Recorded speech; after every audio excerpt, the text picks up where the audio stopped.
The 24-Minute Angler is being brought to you by Berkley, makers of super strong Berkley Trilene fishing line.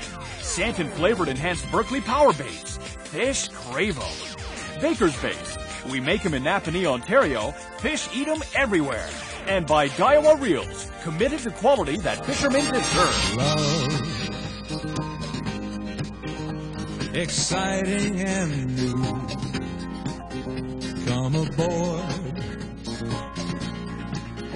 we're expecting you. And love, life's sweetest reward. Let it flow, it floats back to you. Love boat, soon we'll be making another run. The Love Boat. Well, there's the sign. We just turned off the big highway, Maury. Off Highway 117. Prepare for the dirt road. Yeah, ready for the dirt road. We have a little while on here. We'll see how it goes. Last time we came up, there was a moose in the middle of the road. So we'll see.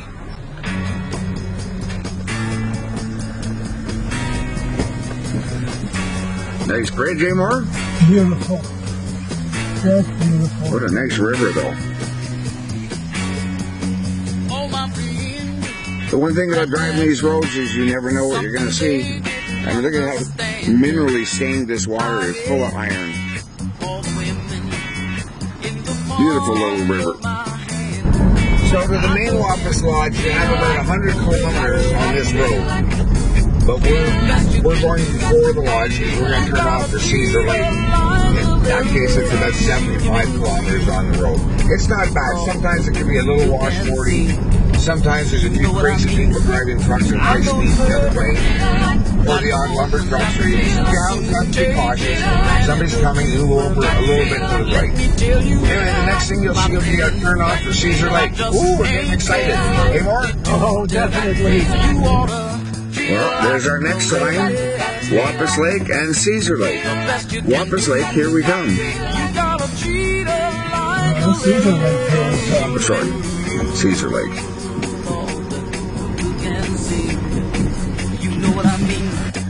There it is, Mark. Our cabin. I don't see the stairs, though, do you? And I don't see the bathroom. I don't know. Well, there's a hole there. So if you go to the bathroom, it just... Yeah, like that. That's one of the bear hunting blinds. Probably use them in the fall, but if you ask anybody, there's no bear up here. Just turned off the final stretch. Just going to get down this hill, which you can do in a car. As long as you don't drive like my wife, you should be fine. We're heading down to the hill. Welcome to today's episode of the 24-Minute Angler. We're taking you to Ceizur Lake, which is owned and operated by Wapus Lodge in the province of Quebec. Probably about 150 miles north of Ottawa, roughly. This road is very short. Just up ahead, there's going to be a dip down, and then our cabin is there. There's the water boy. You see it? Oh, and there's our cabin. Just like that. The only cabin on the lake. Unless you do like we did last year, drive around the island, use your bearings, and see another cabin, which was our cabin, of course. We'll give you a good look inside before we get in there and make our mess. So welcome to today's show. We are after pike and walleye. Now let me show you how close we can park to our cabin. Here's our truck. There's Maury. And here's the stairs to our front door. Let's go inspect this beautifully designed cabin, freshly built about 2 years ago. Very simple. And it's all you need. Yeah. There's Maury's bedroom. Nice room, Maury. And here is Vince's bedroom. Here is the bathroom. That's where you can sit and ponder what you're about to do in here. There's the sink. Here's our shower. Here's your host. But no toilet. But we're going to go show you the outhouse right now. Right over here. It's nice and close. There it is, hiding right over there. There's the solar panels. Very environmentally friendly up here. And here's your view of the lake. And you're looking at half the lake right now, so it's not a big lake. We just head out there a little bit, turn right, and that's where we do our fishing. Now we have to unpack. That might take a while.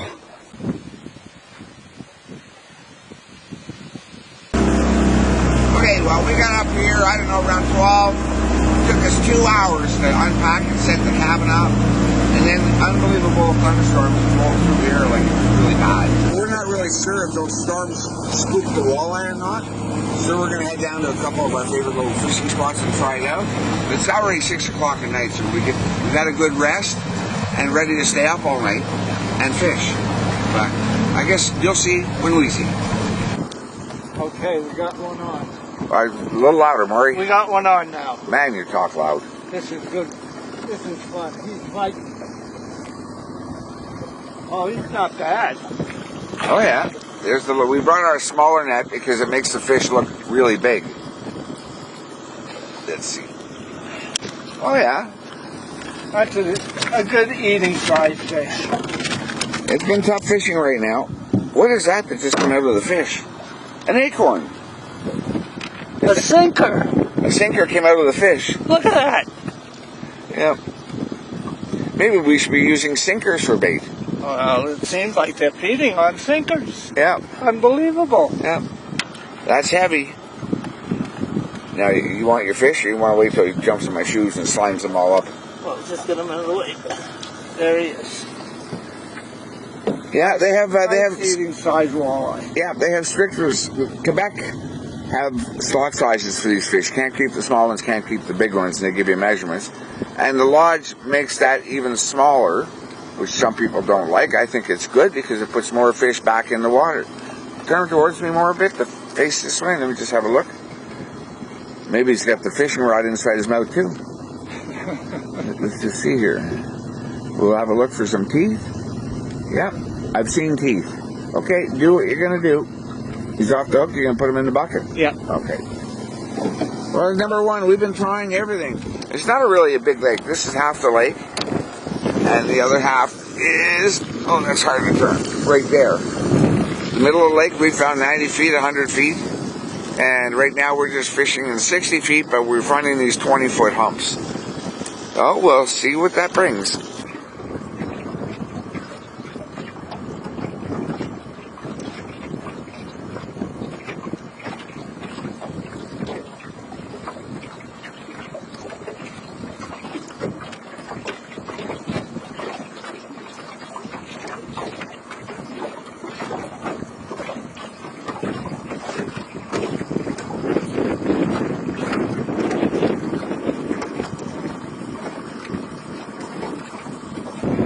Well, the wind is still very persistent. It's hours later, and we've had nothing but a few bites. But then we just hooked one here floating along.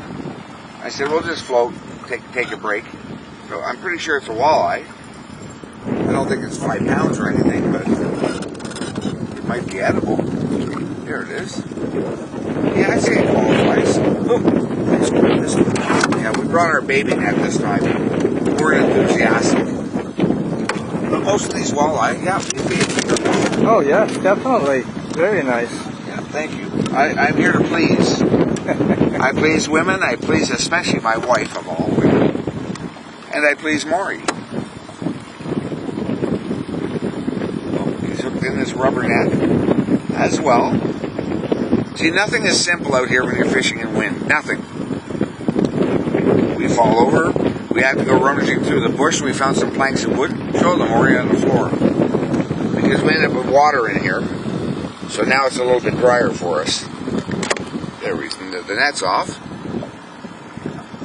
There we go. I'll just leave this. Yep. That's about either size. I think they got to be around 13 inches. But we'll be measuring this fish. This is what we want. This is a gold walleye. It's funny, there are instructions here. Show them the sticker, Maury. It's kind of old. They'll tell you how to spot the difference between black walleye and gold walleye. It gives you all kinds of details, and at the end it says, well, the black ones are black, and the gold ones are gold. Oh! Anyway, let's see if we can get another one trying this new technique. I got this last year for Christmas from my wife, my daughter Lindsay, and her husband Steph. It's like a $300 fillet knife. I learned one thing, when a fillet knife's got like 3 rivets to it, it's much more solid. And I did a lot of research on the blade and stuff, and it will slice and dice. Now we're just about to show you how to slice and dice a walleye, but first we should put a disclaimer on the screen. So read this, and then if you're interested, come back and watch it.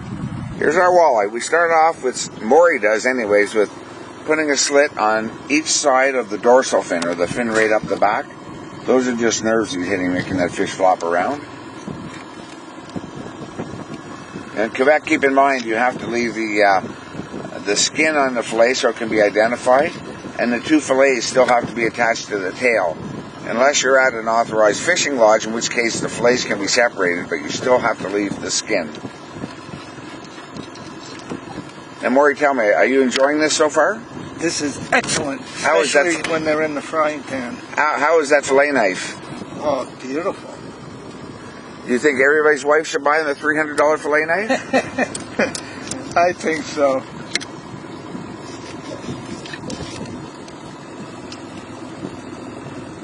And then we'll start to work our way down the side of the fish, kind of curving a little bit around the bones. There may still be some bones in this fish, especially if Maury's cleaning it, because it's like peanut butter, but Maury likes his fish crunchy. There. See, Maury, you're cleaning a fish with my knife, and I can still toss an insult your way. Isn't that nice? Yeah.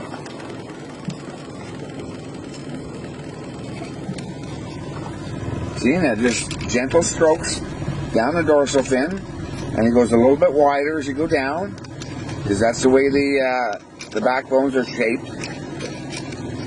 And of course, we'd be doing this on 2 different sides, and you really don't want to hit any of the organs on the fish.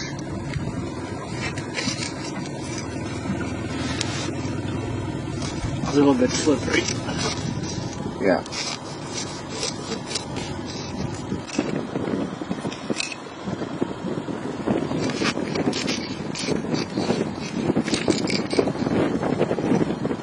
See, there's fillet number 1. Could most likely be boneless.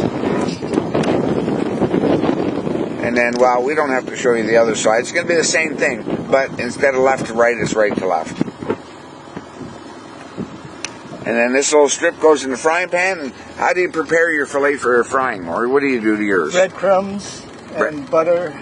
Breadcrumbs and butter, and you just kind of roll the fillet in it? Until it's, yeah, you shake the fillet in the breadcrumbs and cook until it's golden brown. Do you put oil or butter in the pan? Butter. I like butter. A little bit of butter. And then you serve it to your guests first, and you get whatever's left over? That's usually the way it works. Yeah. Okay. This is the piece of shoreline that we've been fishing. We've been at the mercy of the wind, so we've really had to drift from the left side all on the shoal down to here. Whereas last year, the wind was blowing from where we are now in towards that big boulder in there. Let's see if we can get a better look at that boulder. Yeah, there it is. And we did very, very well in the evening. So we're going to test it this evening. The wind is not in the right direction, but we'll see. Hey, I got it. How's this been? Oh, it's off. Oh. Hey, before I forget, here, look over here at me for a second. I want to ask people something. Now, you remember cleaning my fish yesterday on my brand new fillet knife? Yes. Now, show me your left hand. Just a minute here. Just a second. I want to see what's that on your thumb. Let me have a look. It's just a Band-Aid. It's a Band-Aid. Now, why do you have a Band-Aid on your thumb? Because I poked myself with a knife, touched it, Yeah. and it cut it. That's how sharp that knife is. And you required first aid in the boat? Of course. Yeah, okay. Eating.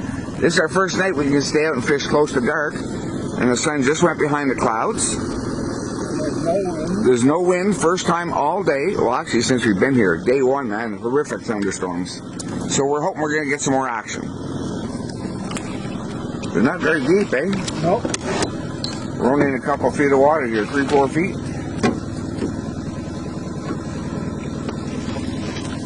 Yeah, there we go. Yeah. The perfect size net for this fish. Perfect eating size. Yeah. And I think you're allowed to keep one more, right? I've got 2 that I kept. One more. One more. Okay. Good hook set. Are you praising yourself? I'm telling you. That's him? Beautiful fish. Yeah. Okie dokie. Here we go, more. Okay. Oh, good. I just missed a doozer, though. Oh, man. That's a Good nice fish. It's a nice fish. Well, don't horse them. Beauty. Beauty, beauty, beauty. Should I let him go, or do you want him to be No, we're gonna your eat last him. eater? Yeah, last eater. Okay. There it is. I've been coming up to this lodge now for almost 40 years. Luke and Pauline Russo, the owners, called me when I was doing my TV show, Casting Out. Came up. It was fantastic. They'd fly us. This lake you had to fly into, although it was only 5 minutes from the lodge. There's no roads. Now the lumber companies have made a road almost to the cabin. It's fantastic. Fish on. Been a long day waiting for this. Nice size.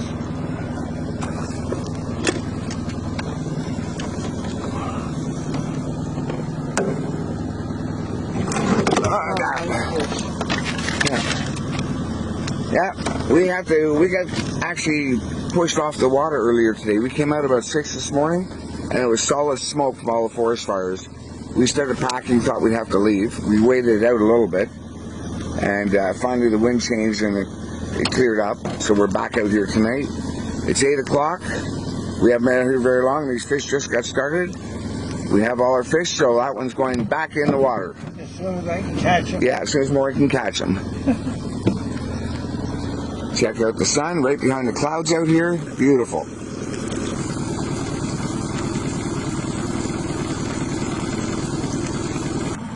Well, we're running out of daylight. Well, it's actually gone, but it's going to get dark here soon.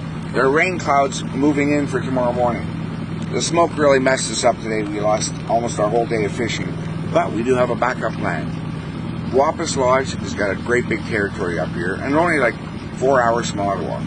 We've caught a lot of different, we've caught a lot of fish from many different lakes up here, and we're going to kind of finish off the show showing you some of the more memorable moments. So we hope you enjoy watching them, and thanks for watching 24-Minute Angler. We'll see you again real soon. Bye. I was born and raised down in Alabama on a farm way back up in the woods. I was so ragged that folks used to call me Patches. Papa used to tease me about it. Of course, deep down inside, he was hurt because he'd done all he could. My papa was a great old man.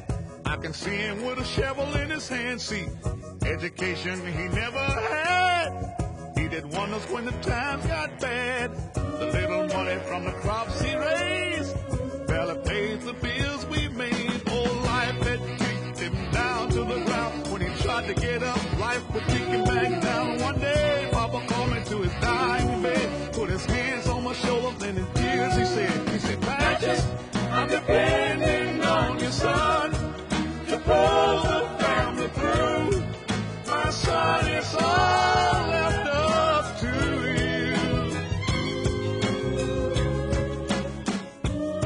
you. 2 days later, Papa passed away, and I became a man that day. So I told Mama I was gonna quit school, but she said that was Daddy's strictest rule. So every morning before I went to school, I fed the chickens and I chopped wood too. Sometimes I felt that I couldn't go on. I wanted to leave, just run away from home. But I would remember what my daddy said, with tears in his eyes on his dying bed. He said, Patches, I'm depending on you, son. I tried to do my best. It's up to you to do the rest. Then one day a strong rain came and washed all the crops away.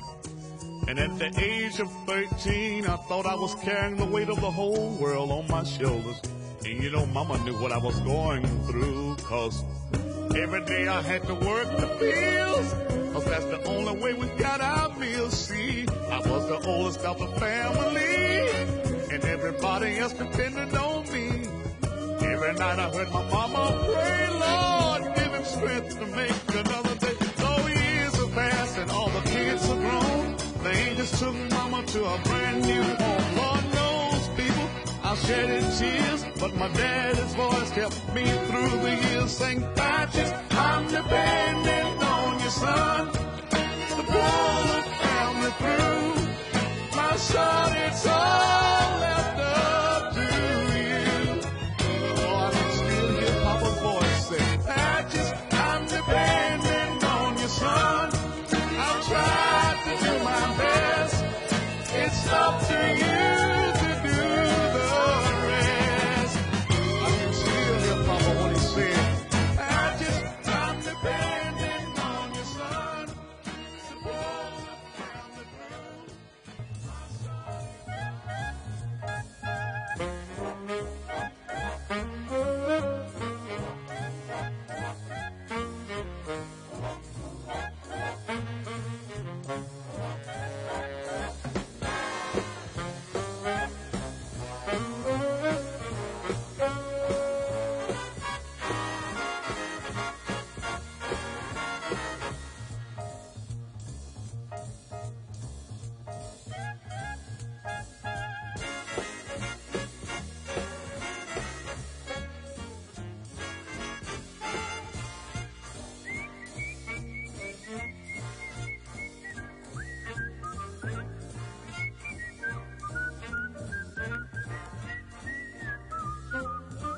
Hi there, Mac, what you say? Step aside, partner, it's my day.